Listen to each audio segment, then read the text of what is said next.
Electron affinity को देखें, electron affinity हम ई ए से जाहिर करते हैं, कैपिटल ई ए से। इलेक्ट्रॉन एफिनिटी मीन्स लो, यानी इलेक्ट्रॉन एफिनिटी क्या मानी है, मोहब्बत लो। और attraction for the accepting electron, वो इलेक्ट्रॉन को क्या करेंगे, एक्सेप्ट करेंगे, उससे मोहब्बत करेंगे। All these elements in the periodic table possess varying tendencies towards the acceptance of electron in their outer shell.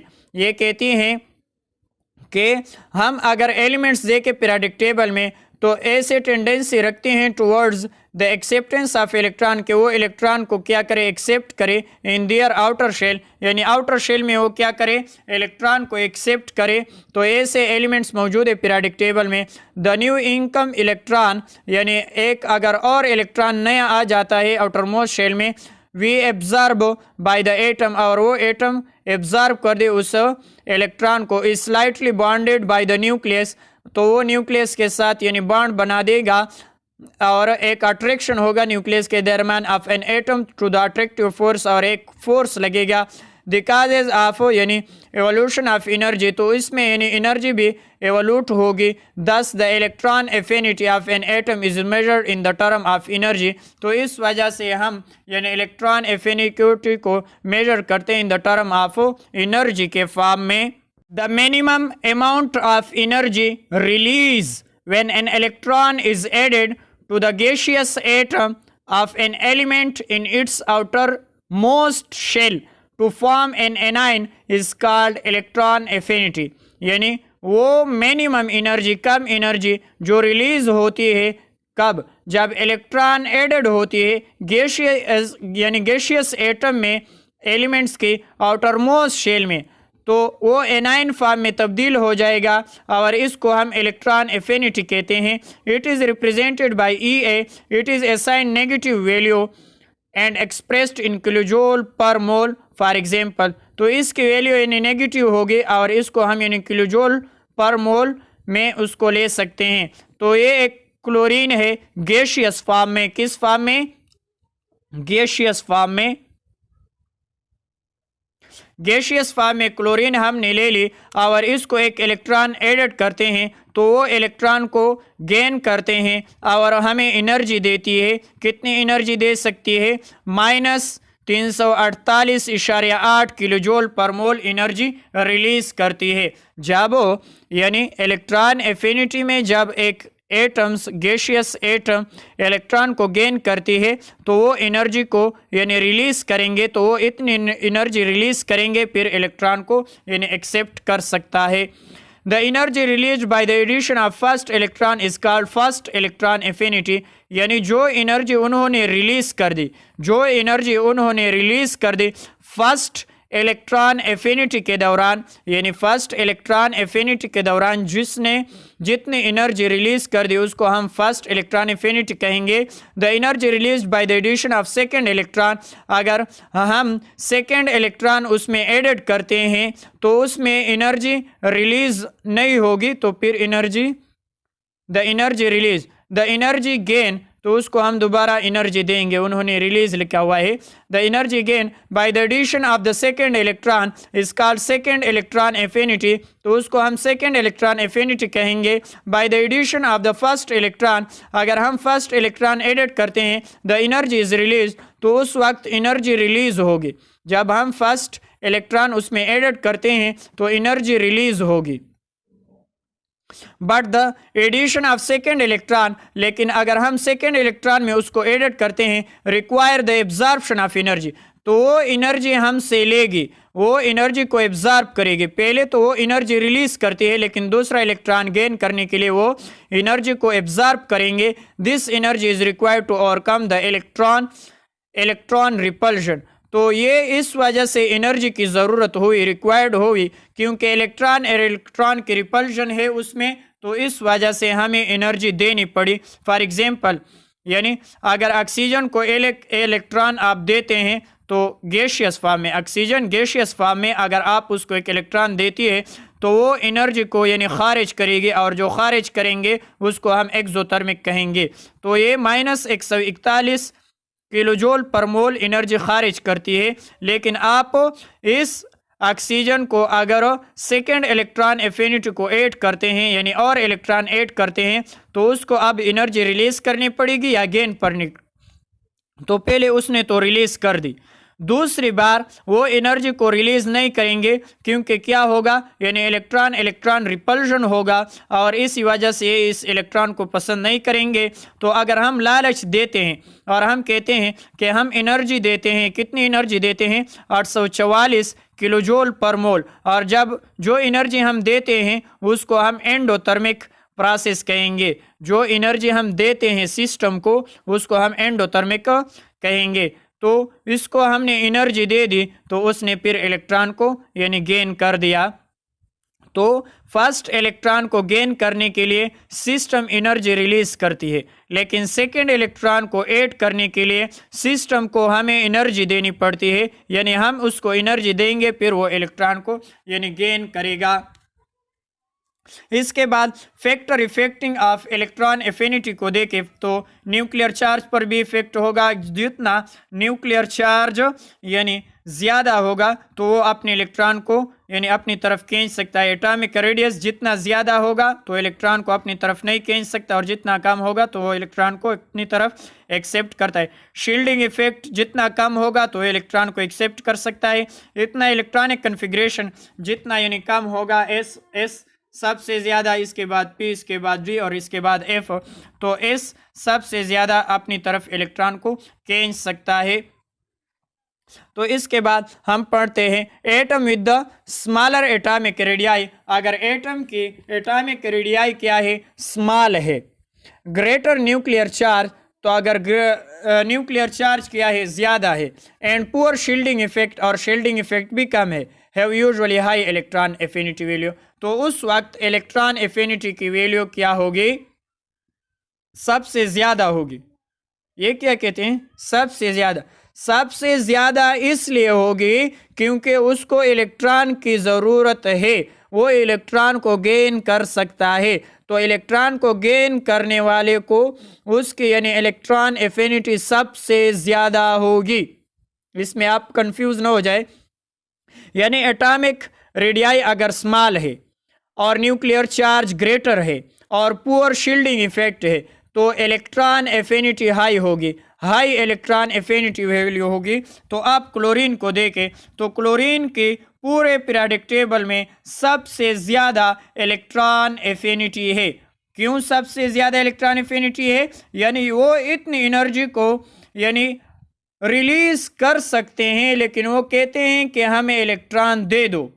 ये -349 किलोजूल पर मोल एनर्जी को रिलीज करने के लिए तैयार है, लेकिन उसको इलेक्ट्रॉन चाहिए, यानी वो इतने नुकसान के लिए ताबेदार है लेकिन उसके लिए इलेक्ट्रॉन चाहिए। तो इस वजह से जितना स्मॉलर रेडियाई हो, न्यूक्लियर चार्ज ज़्यादा हो और शील्डिंग इफेक्ट कम हो तो इलेक्ट्रॉन एफिनिटी की वैल्यू ज़्यादा होगी। Trends of electron affinity value in the periodic table, तो अगर हम पीरियोडिक टेबल में देखें इलेक्ट्रॉन एफिनिटी को, when we move in the period from top to bottom, अगर आप when we move in the group from top to bottom, अगर आप ग्रुप में टॉप से बॉटम की तरफ जाते हैं इन the periodic table, the electron affinity decrease, तो इलेक्ट्रॉन एफिनिटी क्या होगा, डिक्रीज होगा। ये कहती हैं कि अगर इलेक्ट्रॉन एफिनिटी हम कैपिटल ई और कैपिटल ए के साथ डिनोट करते हैं, तो अगर आप ग्रुप्स में टॉप टू बॉटम जाते हैं तो इलेक्ट्रॉन एफिनिटी क्या होगा, डिक्रीज। अगर आप पीरियड में लेफ्ट टू राइट जाते हैं तो इलेक्ट्रॉन एफिनिटी इंक्रीज होगा। तो इलेक्ट्रॉन एफिनिटी इंक्रीज होगा, यानी लेफ्ट टू राइट अगर आप जाते हैं तो इलेक्ट्रॉन एफिनिटी क्या होगा, इंक्रीज होगा। When we move in a group from top to bottom in the periodic table, the electron affinity decrease. तो electron affinity decrease होगा. The decrease in electron affinity is due to the addition of new shell. ये किस वजह से electron affinity decrease होती है? क्योंकि उसमें न्यू शेल एडेड होती है, यानी जितने भी आप नीचे ग्रुप्स में जाते हैं, this shell make a shield. तो ये जब इलेक्ट्रॉन एडेड होती है तो शील्डिंग ज़्यादा होगी. जितनी शील्डिंग ज़्यादा होगी उतने इलेक्ट्रॉन एफिनिटी कम होगी. Between the nucleus and outermost shell, तो न्यूक्लियस आउटरमोस्ट शेल के इलेक्ट्रॉनों में यानी फोर्स ऑफ अट्रैक्शन क्या होगा? And force of attraction between the nucleus and valence electron is reduce. Valence electron is reduce, और वैलेंस इलेक्ट्रॉन के दरमियान यानी फोर्स ऑफ अट्रैक्शन कम हो जाएगा, तो वो इलेक्ट्रॉन को यानी गेन नहीं कर सकता. तो इस वजह से इलेक्ट्रॉन एफिनिटी डिक्रीज होगी. Therefore the tendency to of taking electron is therefore the tendency of taking electron is decrease. तो इस वजह से वो इलेक्ट्रॉन को यानी गेन नहीं कर सकते, उसकी टेंडेंसी क्या होगी? डिक्रीज होगी. The electron affinity in period, तो अगर हम पीरियड में देखते हैं इलेक्ट्रॉन एफिनिटी को, तो क्या होगा? पीरियड में लेफ्ट टू राइट इंक्रीज होगा. When we move in the period, अगर आप पीरियड में हरकत करते हैं, मूव करते हैं लेफ्ट टू राइट, लेफ्ट से राइट की तरफ, द इलेक्ट्रॉन एफिनिटी इंक्रीज, तो इलेक्ट्रॉन एफिनिटी इंक्रीज होगा. This increase in the electron affinity, अगर ये इंक्रीज होता है electron affinity, is due to increase the nuclear charge. तो ये किस वजह से इलेक्ट्रॉन एफिनिटी इंक्रीज होती है? न्यूक्लियर चार्ज की वजह से, increase the nuclear charge. And decrease in the atomic radius, और एटॉमिक रेडियस डिक्रीज होती है फ्रॉम लेफ्ट टू राइट, अगर आप लेफ्ट टू राइट जाते हैं. Therefore the tendency of taking electron is increase, तो इस वजह से वो इलेक्ट्रॉन को गेन कर सकता है और वो इलेक्ट्रॉन को अपनी तरफ वो खींच सकता है. तो ट्रेंड्स ऑफ इलेक्ट्रॉन एफिनिटी को अगर हम देखते हैं, तो आप सबसे पहले यानी ग्रुप्स में देखें, तो ग्रुप्स में अगर आप नीचे जाते हैं तो इलेक्ट्रॉन एफिनिटी क्या होगा? डिक्रीज होगा. तो पहला ग्रुप्स तो सही है. दूसरे ग्रुप्स को देखें, दूसरा ग्रुप्स पहले ग्रुप में नेगेटिव है, दूसरे ग्रुप्स में पॉजिटिव है. ये क्यों? यानी ये फुली फील्ड नहीं है. हम पहले भी पढ़ चुके हैं, एस पी और डी एंड एफ में हम बार बार पढ़ चुके. आप ग्रुप्स में देखें तो ग्रुप्स में अगर हम नीचे जाते हैं तो इलेक्ट्रॉन एफिनिटी डिक्रीज होगी, तो इलेक्ट्रॉन एफिनिटी डिक्रीज होती है. और दूसरे ग्रुप्स में अगर आप देखते हैं तो electron affinity down the group decrease होती है, लेकिन ये साइन नेगेटिव है और ये पॉजिटिव है. तो ये क्यों? तो ये बिल्कुल इलेक्ट्रॉन को पसंद नहीं करते और ये इलेक्ट्रॉन को गेन नहीं करते, तो इस वजह से ये एनर्जी को रिलीज नहीं करेंगे. आप इसको एनर्जी देंगे फिर वो इलेक्ट्रॉन को यानी गेन कर सकता है. इसे यानी ये अगर आप देखें तो इसके इलेक्ट्रॉनिक कन्फिग्रेशन आप देखें फर्स्ट ग्रुप की, तो फर्स्ट ग्रुप की 1s1, 2s1, 3s1, 4s1, लेकिन सेकेंड ग्रुप की अगर आप देखते हैं तो सेकेंड ग्रुप की यानी 1s2 तो नहीं है, वो क्या है? 2s2 से शुरू होता है.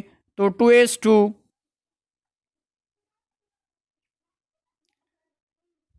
3s2, 4s2, 5s2. तो इस वजह से इसके एस में इलेक्ट्रॉन पूरे हैं, तो उसको और इलेक्ट्रॉन नहीं चाहिए, तो इस वजह से ये एनर्जी को रिलीज भी नहीं करेंगे. इसको हमें एनर्जी देनी पड़ेगी, फिर भी वो इलेक्ट्रॉन को गेन कर सकता है. और हाईएस्ट एनर्जी देंगे कितने? प्लस 241 किलो जूल पर मोल हमें एनर्जी उसको देंगे, फिर वो इलेक्ट्रॉन को गेन कर सकता है. यानी हम तो पहले पढ़ चुके थे कि अगर एक एटम को इलेक्ट्रॉन चाहिए तो वो यानी एनर्जी को रिलीज करेंगे, तो फिर वो इलेक्ट्रॉन ऐड कर सकता है. लेकिन जो सेकेंड ग्रुप है और आखिरी ग्रुप्स, उनके लिए आप एनर्जी देंगे फिर वो इलेक्ट्रॉन को ऐड करेंगे. तो यानी तो सेकेंड ग्रुप की नोबल गैसेस से भी ज़्यादा है, सेकेंड ग्रुप की नोबल गैसेस से भी ज़्यादा है. क्यों ज़्यादा है? उसके यानी एस हम पढ़ते हैं कि S greater than P greater than D greater than F। तो इसमें S है और इसमें P है, तो P क्या है, लेस देन है S से, तो इस वजह से S में ज़्यादा एनर्जी की ज़रूरत होगी और P के लिए कम। तो आप देख सकते हैं इस ग्रुप्स में, यानी P के लिए ज़्यादा है, S के लिए ज़्यादा है और P के लिए क्या है, कम है। तो इस वजह से यानी हाईएस्ट जो एनर्जी की ज़रूरत होती है वो सेकेंड ग्रुप की। इसके बाद क्या होगी, आठवां ग्रुप नोबल गैसेस, और इसके बाद यानी वो तो एनर्जी आपको रिलीज़ कर सकती हैं। तो इसको अगर हम एनर्जी देते हैं तो सेकेंड ग्रुप के लिए ज़्यादा एनर्जी की ज़रूरत होती है बनिस्बत नोबल गैसेस की। होना तो ये चाहिए था कि नोबल गैसेस को ज़्यादा एनर्जी की ज़रूरत थी, लेकिन अगर हम इसमें देखें तो S ग्रेटर देन P है, greater than D, greater than F। तो S के लिए सबसे ज़्यादा एनर्जी देंगे, फिर वो इलेक्ट्रॉन को यानी ऐड कर सकते हैं, क्योंकि S न्यूक्लियस के साथ ज़्यादा नज़दीक है और उसमें शील्डिंग इफेक्ट कम होती है। तो इस वजह से यानी इसमें ज़्यादा एनर्जी की ज़रूरत होती है, तो वो एनर्जी ज़्यादा देंगे, फिर वो इलेक्ट्रॉन को ऐड करेंगे। तो अगर हम ग्रुप्स में देखें तो इस तरह, अब हम बोरान की फैमिली को देखें तो बोरान फैमिली अगर हम नीचे जाते हैं तो क्या होगा, यानी इलेक्ट्रॉन एफिनिटी डिक्रीज होगा, लेकिन उसमें एक एक्सेप्शन है। पहले नंबर पर क्या आती है, बोरान आएगा, फिर एल्यूमिनियम आता है, लेकिन एल्यूमिनियम की ज़्यादा है बोरान से, फिर एल्यूमिनियम ये इसी तरह है, इसको याद कर ले। यानी पहला एल्यूमिनियम है, फिर गैलियम है, फिर इंडम है, फिर थीलियम है, फिर बोरान है, बोरान फिर थीलियम है। तो ये इसी तरह उसके ऑर्डर है। यानी सबसे ज़्यादा इलेक्ट्रॉन एफिनिटी किसकी है, Al की, फिर किसकी है Ga, फिर किसकी है In, फिर किसकी है बोरान, फिर किसके है Tl। तो इसके ऑर्डर इसी तरह होगी। यानी सबसे ज़्यादा इलेक्ट्रॉन एफिनिटी एल्यूमिनियम की है, फिर गैलियम की है, फिर क्या है इंडियम की है, और फिर क्या है बोरान की है, और फिर क्या है थीलियम की है। तो आप इसको देख सकते हैं। इसके बाद कार्बन ग्रुप्स को देखें तो कार्बन ग्रुप्स को नीचे जाने के लिए हमें डिक्रीज होनी चाहिए, लेकिन सिलिकॉन की सबसे ज़्यादा है कार्बन से।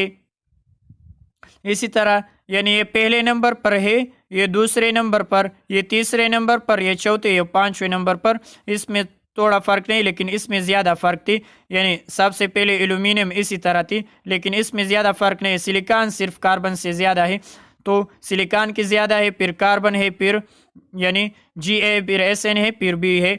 इसी तरह अगर हम थर्ड ग्रुप्स की देखें तो थर्ड ग्रुप्स में आप देखते हैं तो यानी किसकी सबसे ज़्यादा है Sb की। तो Sb की सबसे ज़्यादा है, फिर क्या है बिस्मिथ है, फिर क्या है तीसरे नंबर पर As है, चौथे नंबर पर P है, और पांचवें नंबर पर क्या है नाइट्रोजन है। तो नाइट्रोजन को यानी क्यों इलेक्ट्रॉन की ज़रूरत नहीं है, तो नाइट्रोजन हम पहले भी पढ़ चुके हैं कि उसके हाफ। इसके बाद हम ग्रुप्स में ऑक्सीजन ग्रुप्स को देखते हैं, चिल्कोजन ग्रुप्स को। तो सबसे ज़्यादा S की होगी, फिर Se की होगी, फिर Te की होगी, फिर O की होगी, और आखिर में ऑक्सीजन होगी। इस तरह फ्लोरीन ग्रुप्स को देखें तो फ्लोरीन ग्रुप्स में सबसे ज़्यादा क्लोरीन की होगी, फिर फ्लोरीन होगी, फिर ब्रोमीन होगी, फिर आयोडीन, और फिर एस्टाटीन। और यानी नोबल गैसेस में सबसे कम पॉजिटिव चार्ज किसकी है, यानी हीलियम की है। सबसे यानी पॉजिटिव चार्ज जो सबसे कम होती है पॉजिटिव चार्ज वो हीलियम की है, और सबसे नेगेटिव चार्ज किसकी ज़्यादा होगी, यानी नेगेटिव चार्ज यानी उसके क्लोरीन के सबसे ज़्यादा होगी। नेगेटिव चार्ज क्लोरीन की सबसे ज़्यादा होगी, और पॉजिटिव चार्ज सबसे कम हीलियम की होगी। सबसे कम चार्ज किसकी होगी, यानी हीलियम की होगी, और सबसे ज़्यादा चार्ज पॉजिटिव में बेरिलियम की होगी। तो आप इसको देख सकते हैं। तो मैं दोबारा लिखता हूँ ग्रुप्स में। तो आप ग्रुप्स में देके, ग्रुप्स में, तो ग्रुप्स में पहले ग्रुप्स में एक्सेप्शन नहीं है, दूसरे में नहीं है, तीसरे में ग्रुप्स में किस तरह थी, तो थर्ड वाले, तो थर्ड ग्रुप्स में किस तरह थी वो देके आप के थर्ड ग्रुप्स में किस तरह होती है। थर्ड ग्रुप्स सबसे पहले एल, एल के बाद क्या आती है जी ए के बाद क्या आती है आई एन के बाद बी, और फिर क्या आती है टीएल। तो आप यानी देख सकते हैं कि सबसे पहले एल, फिर क्या है जी ए, फिर क्या है आई एन है, और आई एन के बाद बी है, और बी के बाद क्या है टी एल है। तो इसकी वैल्यू आप देख सकते हैं, यानी ये किस तरफ बढ़ेंगे, सबसे यानी जो ज़्यादा है वो 42 है, 42 के बाद 28 है, फिर 28 है, और फिर क्या है 26 है, और फिर क्या है यानी 19 ज़्यादा है। इसके बाद अगर हम फोर्थ ग्रुप के लिए देखें, तो फोर्थ ग्रुप में सबसे पहले एस आई, इसके बाद कार्बन, इसके बाद जी, इसके बाद एस एन, इसके बाद पीबी।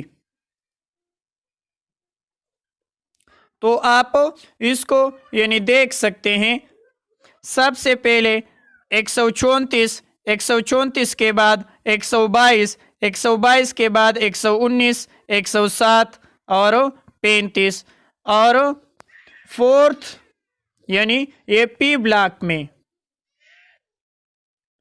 पी ब्लॉक में आप फिफ्थ ग्रुप के लिए देखें, पी ब्लॉक में फिफ्थ ग्रुप के लिए किस तरह है ये पी ब्लॉक,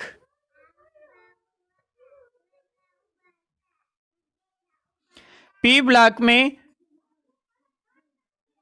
यानी आप पी ब्लॉक में एफ नाइट्रोजन 5वें नंबर पर है। सबसे पहले क्या है एस बी, एस बी के बाद क्या आती है बी आई, बी आई के बाद ए एस, ए एस के बाद क्या आती है पी, पी के बाद एन। तो आप यानी इसको देख सकते हैं, यानी एस बी के 103, 103 के बाद दूसरे नंबर पर 91, 91 के बाद सबसे कम 78, फिर 72 और फिर 9। तो नाइट्रोजन की सबसे कम होगी इलेक्ट्रॉन एफिनिटी सिक्स ग्रुप के लिए। सिक्स ग्रुप में इस ज़्यादा एक्सेप्शन नहीं है।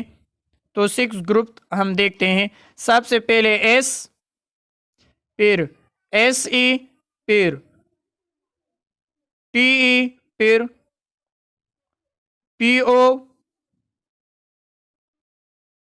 और फिर क्या है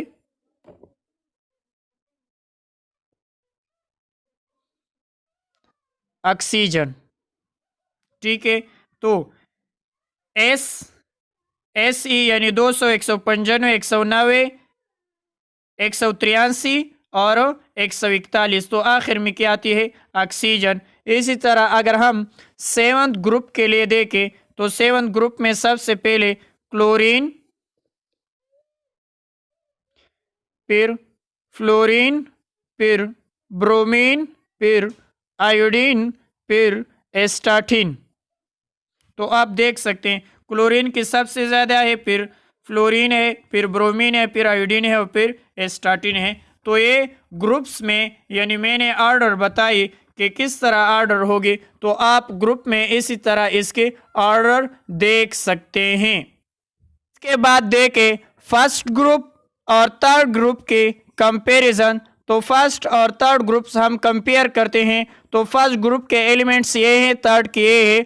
तो होनी तो ये चाहिए थी कि अगर हम पीरियड में लेफ्ट टू राइट जाते तो इंक्रीज होती है, लेकिन इसकी ज़्यादा होगी। इससे किस वजह से, तो यानी लिथियम की ज़्यादा इस वजह से। तो ये NS1 होगी और ये NP1 होगा। अगर ये एक इलेक्ट्रॉन गेन कर दे तो इसके इलेक्ट्रॉन एफिनिटी ज़्यादा होगी, क्योंकि एस के न्यूक्लियस के ज़्यादा नज़दीक है और ज़्यादा स्टेबल हो जाएगा। तो S greater than P greater than D greater than F होगा। तो ये इस तरह होती है। तो इस वजह से इसकी जो यानी इलेक्ट्रॉन एफिनिटी है फर्स्ट ग्रुप की वो ज़्यादा है थर्ड ग्रुप से। इस वजह से ज़्यादा है कि अगर एक इलेक्ट्रॉन गेन कर दे तो स्टेबल हालत, और ये क्या है NP1 है। NP1 अगर एक इलेक्ट्रॉन को गेन कर दे तो वो NP2 में तब्दील हो जाएगा, और NP2 क्या है अनस्टेबल है, यानी ये स्टेबिलिटी की तरफ नहीं जाती और ये स्टेबल बन जाता है। तो इस वजह से इसके इलेक्ट्रॉन एफिनिटी ज़्यादा है थर्ड ग्रुप से। फर्स्ट ग्रुप के इलेक्ट्रॉन एफिनिटी ज़्यादा है थर्ड ग्रुप से। अगर हम कंपेयर करें फोर्थ और फिफ्थ ग्रुप को तो होनी तो ये चाहिए थी कि फिफ्थ ग्रुप की ज़्यादा हो जाए, क्योंकि इंक्रीज होती है लेफ्ट टू राइट, लेकिन कार्बन की ज़्यादा होती है फास्फोरस। लेकिन ये क्या है, ये भी एक एक्सेप्शन है। तो अगर हम उसके इलेक्ट्रॉनिक कन्फिग्रेशन देखें तो यानी फोर्थ ग्रुप्स में किस तरह आती है, फोर्थ ग्रुप्स में NP2 आती है, और NP2 अगर एक इलेक्ट्रॉन ऐड कर दे तो वो NP3 में तब्दील हो जाएगा, और ये NP3 क्या है स्टेबल है। आप देख सकते हैं कि अनपेयर्ड इलेक्ट्रॉन जो होती है एक P में 3 में होती है तो क्या होगी स्टेबल होगी। तो इस वजह से इसकी यानी इलेक्ट्रॉन एफिनिटी ज़्यादा है फोर्थ ग्रुप की। और इसकी क्यों कम है, तो आप इसको देखें NP3 होगा तो ये तो स्टेबल है, ये क्या है यानी हाफ फील्ड है, और हाफ फील्ड को हम स्टेबल कहते हैं। इसको इलेक्ट्रॉन नहीं चाहिए, तो अगर हम इसको इलेक्ट्रॉन दे दे तो ये यानी अनस्टेबिलिटी की तरफ जाएगा। तो इस वजह से यानी इस ग्रुप की क्या होती है, इस ग्रुप्स को इलेक्ट्रॉन नहीं चाहिए क्योंकि वो अनस्टेबिलिटी की तरफ जाएगा। तो इस वजह से इसकी क्या होती है यानी इलेक्ट्रॉन एफिनिटी डिक्रीज होती है, इससे ये स्टेबिलिटी की तरफ जाती है। इस वजह से इसकी इलेक्ट्रॉन एफिनिटी ज़्यादा होती है इससे, और ये स्टेबल है, इसको यानी और इलेक्ट्रॉन की ज़रूरत नहीं है क्योंकि वो हाफ फील्ड है। लेकिन अगर आप देते हैं तो उसकी यानी इलेक्ट्रॉन एफिनिटी क्या होगी कम होगी फोर्थ ग्रुप से। तो ये ग्रुप्स के एक्सेप्शन थी। अगर हम अब इसके बाद यानी पीरियड में देखते हैं कि पीरियड में किस तरह होगी, तो पीरियड में इलेक्ट्रॉन एफिनिटी पीरियड में देखे, सेकेंड पीरियड में देखे lithium beryllium boron carbon nitrogen oxygen fluorine neon, यानी उसके आप इलेक्ट्रॉनिक कन्फिग्रेशन देके इसके 2s1 पर ख़त्म होगा, 2s2 इसी तरह इस पर ख़त्म होगा।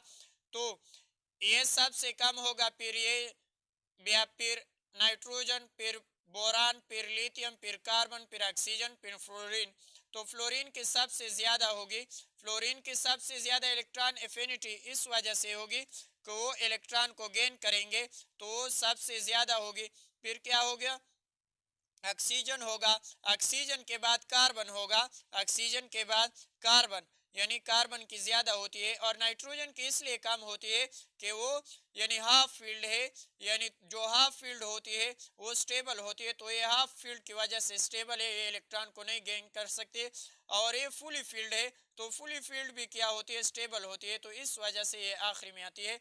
इसके बाद सोडियम, थर्ड पीरियड में सोडियम, मैग्नीशियम, एल्यूमिनियम, SiPSClAr, इसी तरह आप देख सकते हैं। तो सबसे कम इसकी होगी क्योंकि फुली फील्ड है। इसके बाद आर्गान होगी, आर्गान के बाद क्या है एल्यूमिनियम है, और सबसे यानी और इसके बाद सोडियम है, और सोडियम तो ये पी में इस तरह आती है क्योंकि उसकी ज़्यादा होती है।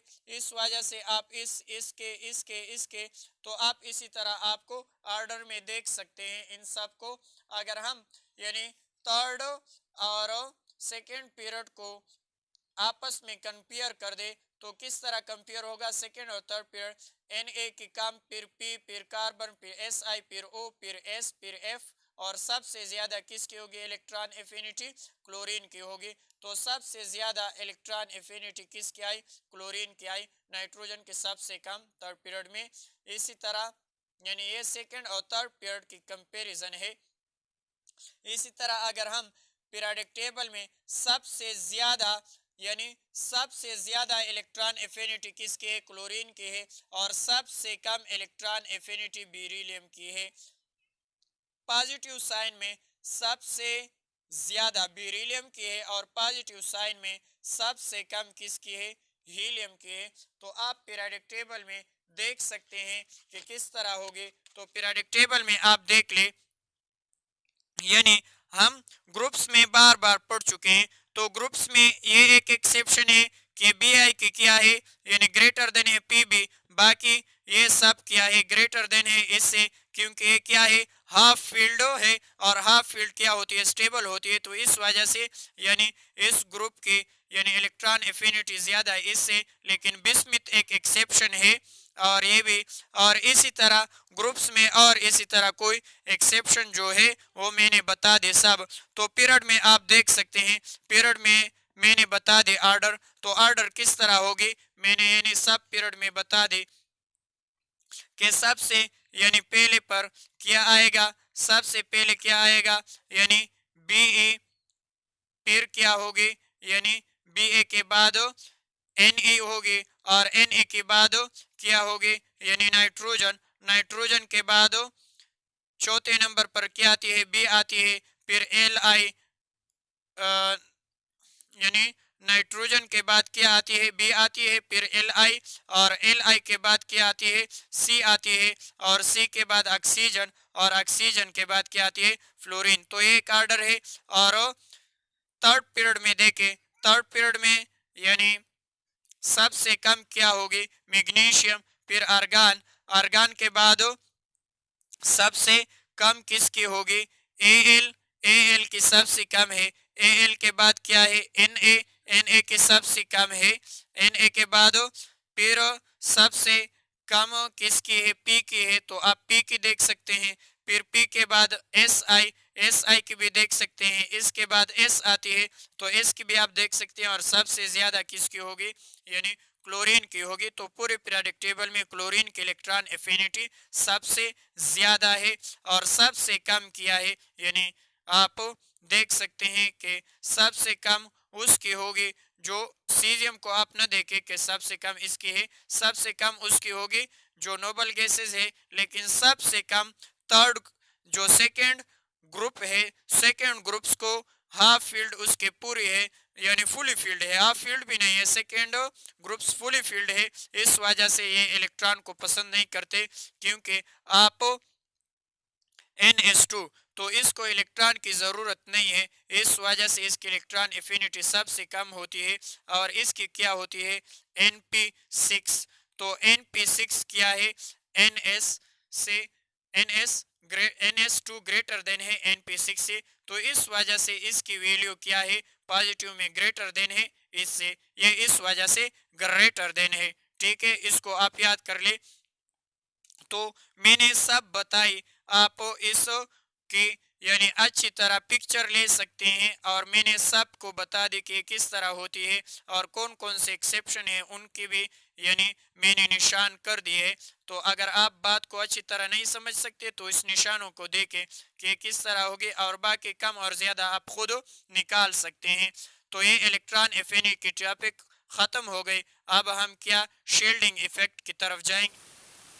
इसके बाद हम शेल्डिंग इफेक्ट पढ़ेंगे। शेल्डिंग इफेक्ट किसे कहते हैं, electron in an atom are distribute in the different shell or orbit. तो इलेक्ट्रॉन क्या होती है, एक एटम में डिस्ट्रीब्यूट होती है डिफरेंट शेल या ऑर्बिट में। तो इलेक्ट्रॉन की डिस्ट्रीब्यूट होती है यानी हर शेल में डिस्ट्रीब्यूट होती है कि कितने इलेक्ट्रॉन आएंगे, और हम सब उसमें डिस्ट्रीब्यूट करते हैं। They are revolving around the nucleus. तो वो न्यूक्लियस के गिर्द क्या होती है, घूमती है। The electron in the valence shell spend most of the time away from the nucleus than the inner orbit electron, because these electrons do not feel the pulling effect of the positive charge of the nucleus. ये कहती हैं कि जो electron valence shell में मौजूद है, और valence shell में जो हम टाइम देखते हैं न्यूक्लियस, तो जितने यानी इनर इलेक्ट्रॉन है ऑर्बिट में जो इलेक्ट्रॉन मौजूद है इन ऑर्बिट्स में, तो अगर हम इलेक्ट्रॉन को पुश करते हैं जो आउटर शेल में मौजूद है उसकी इफेक्टिव कम होती है, क्योंकि पॉजिटिव चार्ज ऑफ न्यूक्लियस उसको अच्छी तरह अट्रैक्ट नहीं करते. As the number of shell increase, अगर इसी तरह नंबर ऑफ शेल इंक्रीज हो जाए बिटवीन द न्यूक्लियस के दरमियान एंड वैलेंस शेल, अगर नंबर ऑफ शेल इंक्रीज हो जाए न्यूक्लियस और वैलेंस शेल के दरमियान में, तो शील्डिंग इफेक्ट क्या होगा, इंक्रीज होगा. And there will be more protection of electron from the attraction of the nucleus, तो वो इलेक्ट्रॉन क्या करेगा, यानी न्यूक्लियस को अपनी तरफ तवज्जो दिलाएगा और उनकी अट्रैक्शन को मजबूत बना देगा, और उसकी जो चार्ज होगी इलेक्ट्रॉन की वो न्यूक्लियस की अट्रैक्शन को अट्रैक्ट करेगा, क्योंकि और शील्ड हो जाएंगे इलेक्ट्रॉनों की. So the removal of electron from the outermost shell is easy, तो इस वजह से अगर शील्डिंग इफेक्ट ज़्यादा है तो आउटर मोस्ट शेल से हम इलेक्ट्रॉन को आसानी के साथ रिमूव कर सकते हैं. Therefore shielding effect has direct impact of the atomic radii, इस वजह से शील्डिंग इफेक्ट एटॉमिक रेडियाई पर डायरेक्ट इम्पैक्ट करती है, अनाइजेशनल पोटेंशियल पर और इलेक्ट्रॉन एफिनिटीज़ पर ऑफ द एलिमेंट्स. तो शील्डिंग इफेक्ट क्या है, the inner electron shield the outer electron, जो इनर इलेक्ट्रॉन है वो आउटर इलेक्ट्रॉन को शील्ड करेंगे फ्रॉम द न्यूक्लियर चार्ज से, and the reduce the hold of nucleus on the valence electron, और जो वैलेंस इलेक्ट्रॉन है न्यूक्लियस को अपनी तरफ खींचती है या न्यूक्लियस उसको अपनी तरफ खींचती है तो वो रिड्यूस हो जाएगा. This effect is called shielding effect, तो इस इफेक्ट को हम क्या कहेंगे, शील्डिंग इफेक्ट. शील्डिंग इफेक्ट किसी कहते हैं, तो शील्डिंग इफेक्ट को आप देखें, यानी शील्डिंग इफेक्ट किस तरह होगी, ये न्यूक्लियस है, न्यूक्लियस के गिर्द यानी शेल होती है, और शेल में क्या होती है, इलेक्ट्रॉन होती है. तो ये इलेक्ट्रॉन हर शेल में मौजूद होती है, तो जितने भी शेल बढ़ेंगे तो जो आउटर मोस्ट शेल और न्यूक्लियस के दरमियान जो फोर्स ऑफ अट्रैक्शन है वो कम हो जाएगा. तो न्यूक्लियस इस इलेक्ट्रॉन को अच्छी तरह अट्रैक्ट नहीं करेंगे, क्योंकि ये इलेक्ट्रॉन यानी इसको कवर करते हैं और ये इलेक्ट्रॉन इसको रिपेल करते हैं, तो इस वजह से शील्ड आती है. तो इसको हम यानी शील्डिंग इफेक्ट और स्क्रीनिंग इफेक्ट कहते हैं कि न्यूक्लियस यानी इस आउटर मोस्ट शेल इलेक्ट्रॉन या इस आउटर मोस्ट शेल इलेक्ट्रॉन को अपनी तरफ खींचती है, लेकिन ये इलेक्ट्रॉन और ये इलेक्ट्रॉन इसको रिपेल करती है. तो यानी जो सेम चार्ज होती है वो एक दूसरे को रिपेल करती है, तो इस वजह से इसमें शील्डिंग इफेक्ट आता है. तो अगर हम शील्डिंग इफेक्ट देखें पीरियोडिक टेबल में, तो shielding effect in the group, when we move in the group from top to bottom, अगर आप टॉप टू बॉटम जाते हैं तो शील्डिंग इफेक्ट क्या होगा, the shielding effect are effective than the nuclear charge.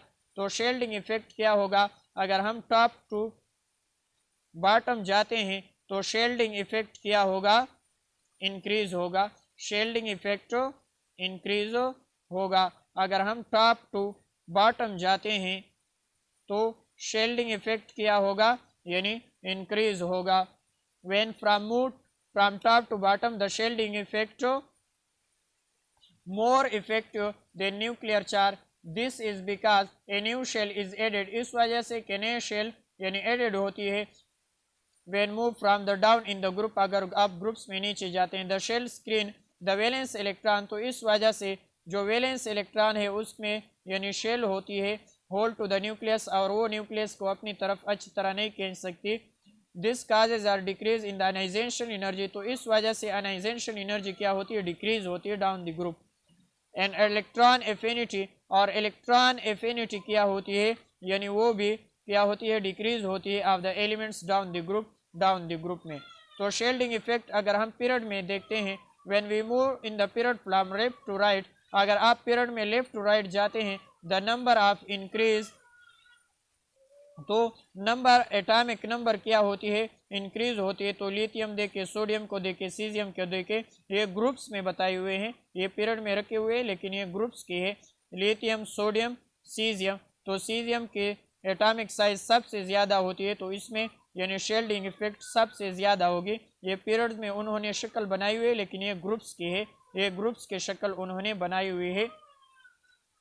तो देखें, the positive charge of the nucleus also increase, यानी पॉजिटिव चार्ज न्यूक्लियस की अगर इंक्रीज होती है पीरियड में, there is no change in the inner orbit, तो इनर ऑर्बिट में कोई चेंज नहीं होगा ऑफ द शील्डिंग इलेक्ट्रॉन। तो शील्डिंग इलेक्ट्रॉन में यानी क्या होगा, नो चेंज होगा, क्योंकि पॉजिटिव साइन बढ़ती है, पॉजिटिव साइन इलेक्ट्रॉन को अट्रैक्ट करेंगे। तो consequently the increasing nuclear charge, इसी तरह अगर न्यूक्लियर चार्ज क्या होती है, इंक्रीज होती है, व्हेन और शील्डिंग इफेक्ट, तो इस तरह और शील्डिंग इफेक्ट हो नहीं होगा, व्हेन रिमेन कांस्टेंट, तो क्या होगा, यानी रिमेन कांस्टेंट होगा। तो पीरियड में यानी शील्डिंग इफेक्ट क्या होती है, कांस्टेंट होती है।